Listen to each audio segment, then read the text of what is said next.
നിവിൻ പോളി എന്ന നടനെ കുറിച്ച് പറയുകയാണെങ്കിൽ 2000-ലെ മലർവാടിയിലെ ഒരു 5 നായകന്മാരിൽ ഒരാളായിട്ട് വരുന്നു.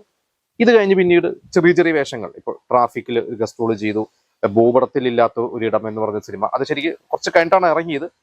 പിന്നെ സെവൻസ് അഭിനയിക്കുന്നു. ഇതൊക്കെ കഴിഞ്ഞ് തട്ടത്തിന് മറയത്തിലൂടെ ഒരു പേരെടുക്കുന്നു. ഇത് കഴിഞ്ഞിട്ട് പിന്നെ വീണ്ടും ഇംഗ്ലീഷ് എന്നൊരു സിനിമ അഭിനയിക്കുന്നു, ചാപ്റ്റേഴ്സ്, അരികിൽ ഒരാൾ, കുറെ പരാജയവും വിജയവും. ഇതിനിടയ്ക്ക് 2013-ലെ നേരം എന്നൊരു സിനിമ ഒരു ഹിറ്റ് ആവുന്നു. ഇത് കഴിഞ്ഞ് 2014, അതായത് കുറച്ച് ഡിലേ ആയിട്ട് തന്നെ ഇറങ്ങിയ സിനിമയാണ്. അന്ന് നിവിൻ പോളി അനൂപ് അഭിനയിക്കുന്നു. ഒരു പൊടിക്കുന്ന അനൂപ് മേനോന് താരമൂല്യമുള്ള ഒരു സമയമാണ്.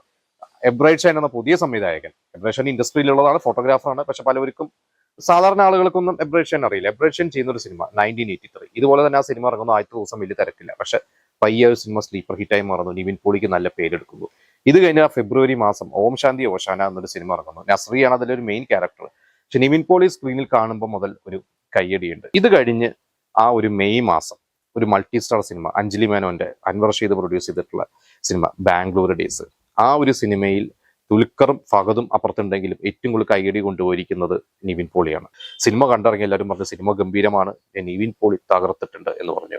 ആ വർഷം നിവിൻ പോളിക്ക് സ്റ്റേറ്റ് അവാർഡും കിട്ടി. സ്റ്റേറ്റ് അവാർഡ് എനിക്ക് തോന്നുന്നു 83-ക്ക് മാത്രമാണോ അതോ 83 ബാംഗ്ലൂർ ഡേയ്സും കൂടിയാണോ എന്നുള്ളത് എനിക്ക് കൃത്യമായിട്ട് ഓർമ്മയില്ല. നിവിൻ പോളിക്കും ഈ ഒരു 3 സിനിമകളോടുകൂടി നിവിൻ പോളി അന്നത്തെ ഒരു മെയിൻ, ഒരു എല്ലാവരും ഇഷ്ടപ്പെട്ട ഒരു യുവ നായകനായി മാറി.